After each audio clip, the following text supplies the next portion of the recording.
Ma'asyiral muslimin, sidang jamaah Jumat yang insyaallah dirahmati oleh Allah Subhanahu wa taala. Senantiasa kita bersyukur memuji kepada Allah Subhanahu wa taala yang masih memberikan kita kesempatan sehingga kita datang di tempat ini untuk melaksanakan ibadah salat Jumat. Hari di mana Nabi sallallahu alaihi wasallam katakan bahwa hari Jumat ada satu waktu di dalamnya terdapat doa mustajab. Allah Subhanahu wa taala akan mendengarkan semua doa-doa kita. Hari di mana Allah Subhanahu wa taala memanggil umatnya dengan panggilan keimanan. Allah Subhanahu wa taala berfirman dalam Al-Qur'an Al-Karim, "Ya ayyuhalladzina amanu", wahai orang-orang yang beriman.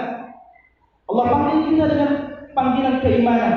"Idza nudiya lis-salati min yaumil jum'ah", apabila diseru bagi kalian untuk beribadah salat Jumat, maka hendaklah kalian bergegas menuju rumah-rumah Allah Subhanahu wa taala, wa dzarul bai', dan tinggalkanlah perkara-perkara dunia. Salawat serta salam semoga tercurah kepada Nabi kita Muhammad sallallahu alaihi wasallam, di mana Nabi sallallahu alaihi wasallam bersabda, "Man shalla 'alaihi salatan sallallahu biha 'ashran." Barang siapa yang mengucapkan salawat kepadaku satu kali, niscaya Allah Subhanahu wa taala akan mengucapkan kepada kita salawat sebanyak 10 kali. Di hari Jumat ini kita disunnahkan oleh Rasulullah sallallahu alaihi wasallam untuk mengucapkan banyak salawat. Bahkan Allah Subhanahu wa taala berfirman dalam Al-Qur'an, "Innallaha wa malaikatahu yusholluna 'alan nabi, ya ayyuhalladzina amanu shallu 'alaihi wa sallimu taslima." Ma'asyiral muslimin, sidang jamaah Jumat yang dirahmati Allah.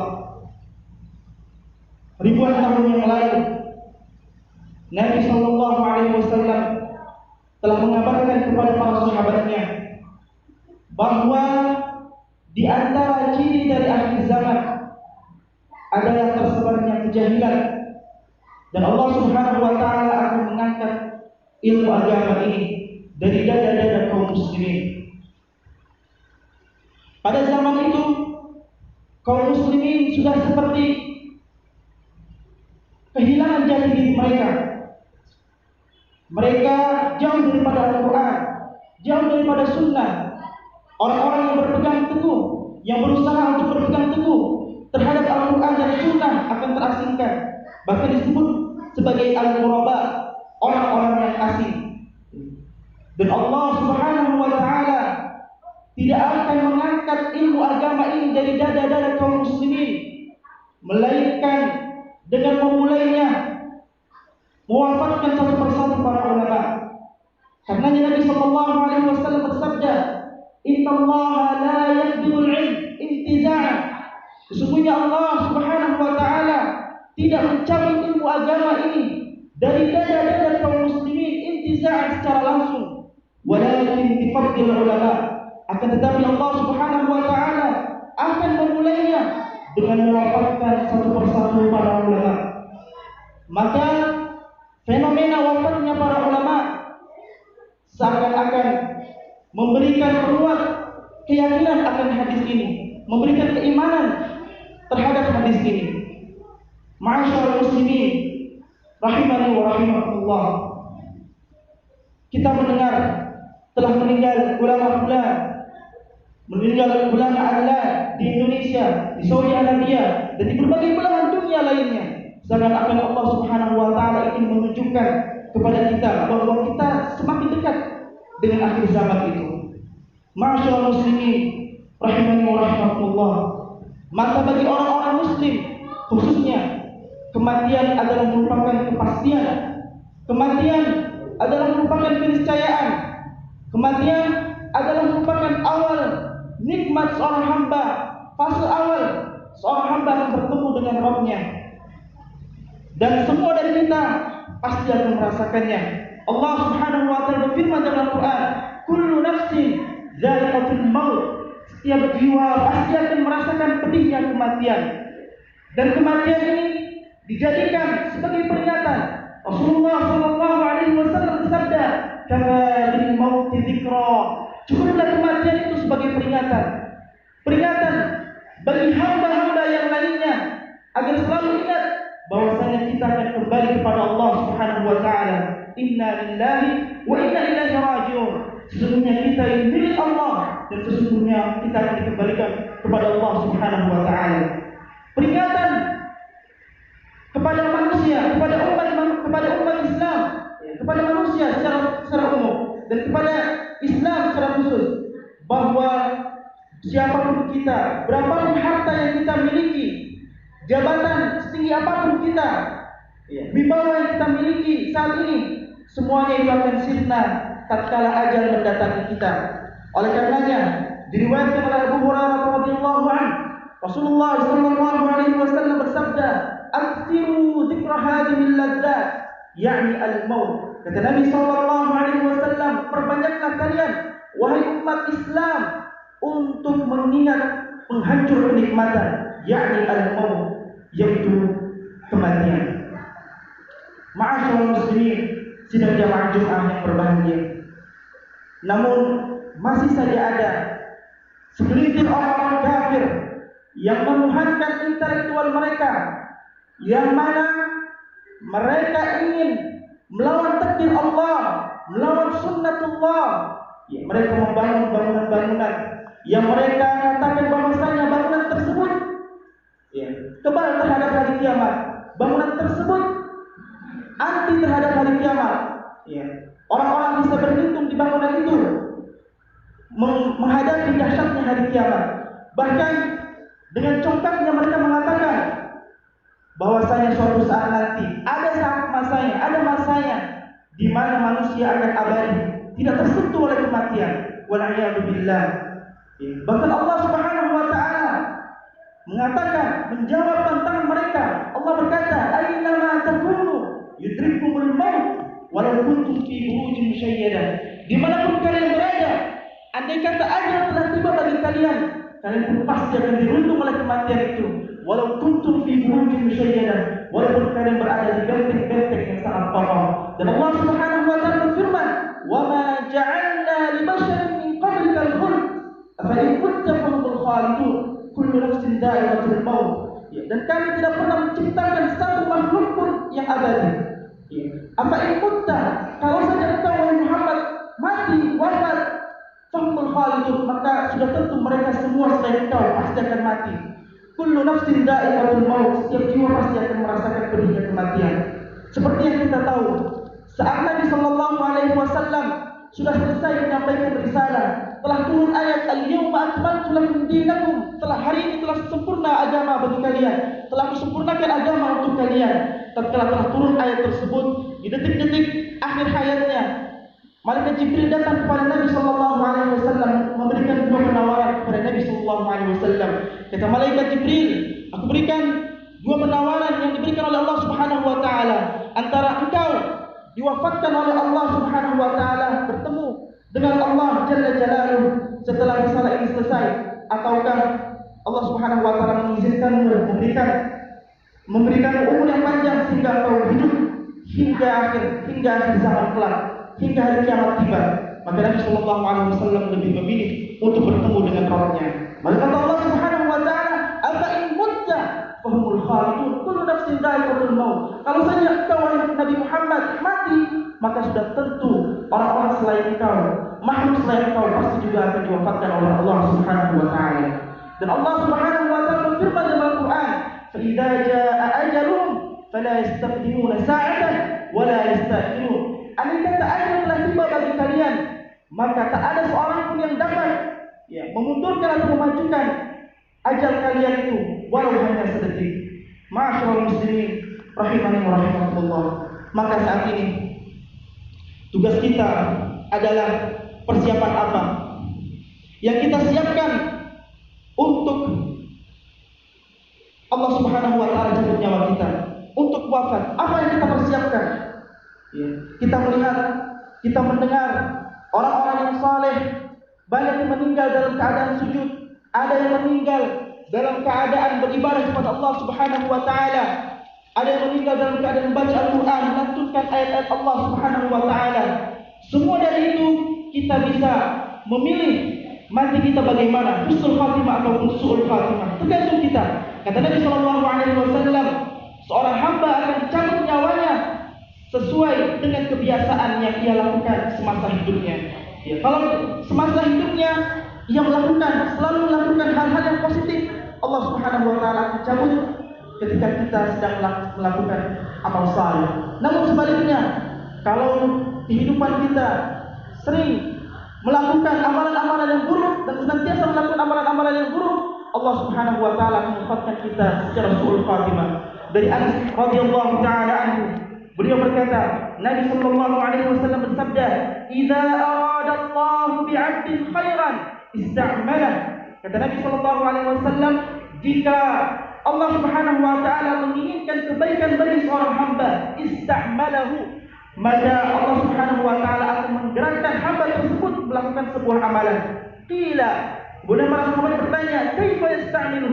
Bagaimana caranya Allah Subhanahu wa taala menggerakkan hati seorang hamba untuk melakukan amalan? Maka Allah Subhanahu wa taala, Rasulullah sallallahu alaihi wasallam, "Yuwaffiquhu li'amalin salih qabla al-maut, thumma yaqbiduhu 'alaihi." Ya, Allah Subhanahu wa taala menggerakkan hatinya seorang hamba untuk melakukan amalan, untuk melakukan sebuah aktivitas yang bersesuaian dengan amalan yang saleh. Dan saat hamba tersebut melakukan amalan saleh, Allah Subhanahu wa taala cabut nyawa hamba tersebut. Kita memohon kepada Allah Subhanahu wa taala agar kita diwafatkan oleh Allah Subhanahu wa taala dalam keadaan husnul khatimah. Banyak doa yang diajarkan oleh Rasulullah sallallahu alaihi wasallam. Para ulama mengajarkan kepada kita doa meminta wafat dalam keadaan husnul khatimah.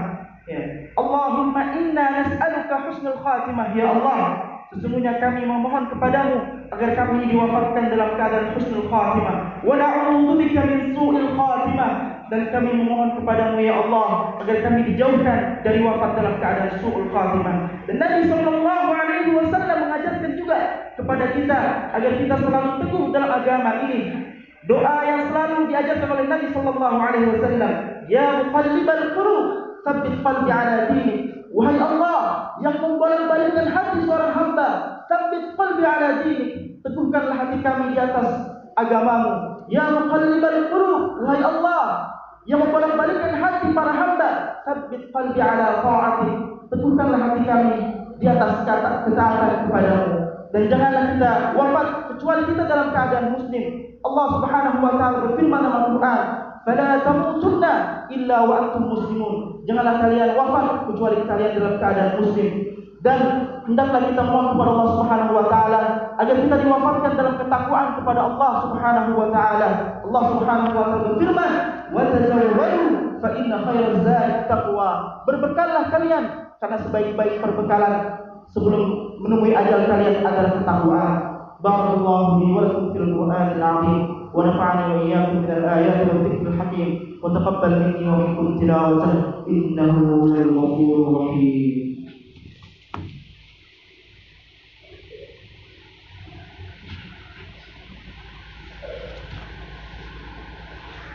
Alhamdulillah rabbil alamin wassalatu wassalamu ala al-mab'uth rahmatan lil alamin Nabiyyina Muhammadin sallallahu alaihi wa alihi wasallam.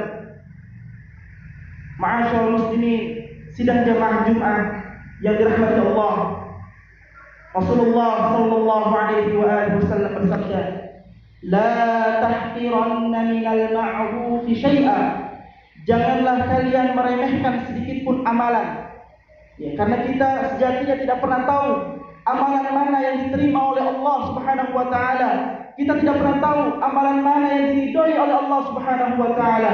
Bisa jadi dua amalan yang dilakukan oleh anak Adam, yang satu terlihat besar di hadapan manusia, yang satu terlihat kecil di hadapan manusia. Namun ternyata Allah Subhanahu wa taala lebih memilih amalan kecil itu.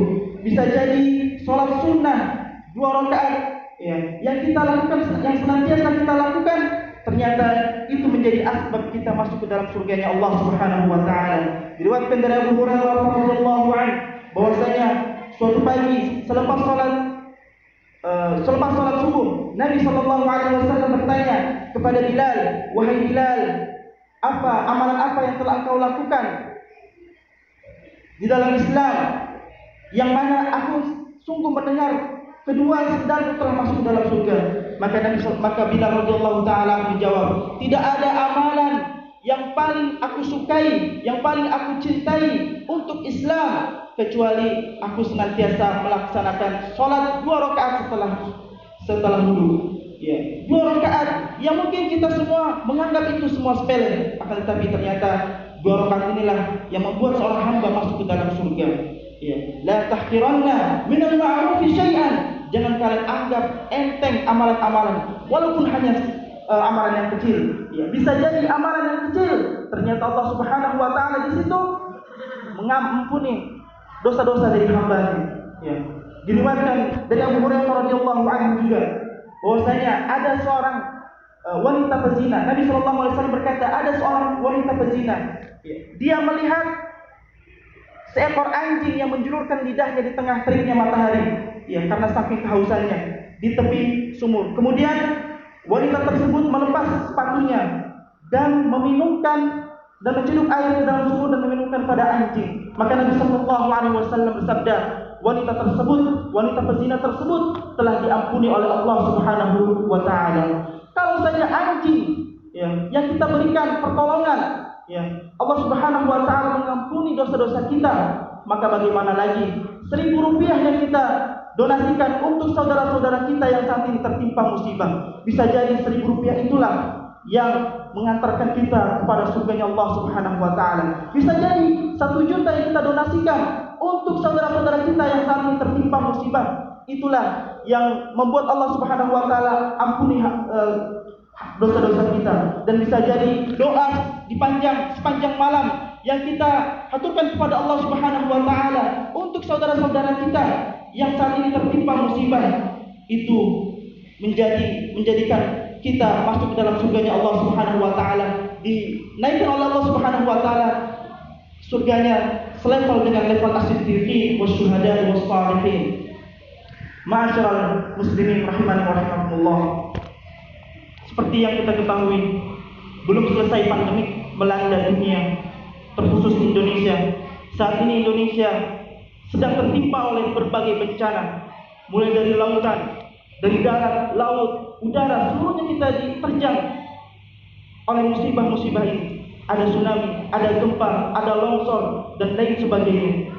Maka sekali lagi, la tahqiranna minal ma'rufi syai'an. Jangan pernah meremehkan suatu amalan sekecil apapun itu. Kenapa? Faman ya'mal mithqala dzarratin khairan yarah. Barang siapa yang melakukan suatu amalan kebaikan sekecil apapun itu, walaupun hanya sebesar biji dzarrah, sebesar atom, Allah Subhanahu wa taala berkata, yarah, ia akan melihat balasannya. Kita berdoa kepada Allah Subhanahu wa taala bagi ulama-ulama kita yang diwafatkan oleh Allah Subhanahu wa taala, agar amalnya diterima oleh Allah Subhanahu wa taala dan ilmu yang mereka tularkan kepada umat menjadikan amal jariah baginya. Dan juga kita berdoa kepada Allah Subhanahu wa taala agar Allah Subhanahu wa taala meringankan beban dari saudara-saudara kita yang saat ini sedang tertimpa musibah. Bisa jadi doa-doa kita, lisan-lisan kita yang berdoa kepada Allah Subhanahu wa taala dengan mengucapkan ya Allah, dengan mengucapkan amin, ya, ternyata itu menembus langit ketujuh dan diistijabah oleh Allah Subhanahu wa taala, dan Allah Subhanahu wa taala menahan bencana-bencana selanjutnya. Ibadallah, innallaha ya'murukum bil 'adli wal ihsan wa ita'i dzil qurba wa yanha 'anil fahsya'i wal munkari wal baghi ya'idukum la'allakum tadhakkarun. Allahumma shalli 'ala Muhammadin wa 'ala ali Muhammad kama shallaita 'ala Ibrahim wa 'ala ali Ibrahim innaka Hamidum Majid. Allahumma ighfir lil muslimina wal muslimat wal mu'minina wal mu'minat al ahya'i minhum wal amwat innahu samii'un qaribun mujib da'wat wa qadi al hajat. Rabbana zalamna anfusana wa in lam taghfir lana wa tarhamna lanakunanna minal khasirin. اللهم انصر إخواننا المسلمين في كل مكان. اللهم انصر إخواننا المسلمين في كل مكان. الخصوصية في ماموجو، الخصوصية في كلمة وفي كل أمصار من إندونيسيا. اللهم اجعل هذه البلدة بلدة آمنة مطمئنة. اللهم اجعل هذه البلدة بلدة طيبة ورب غفور.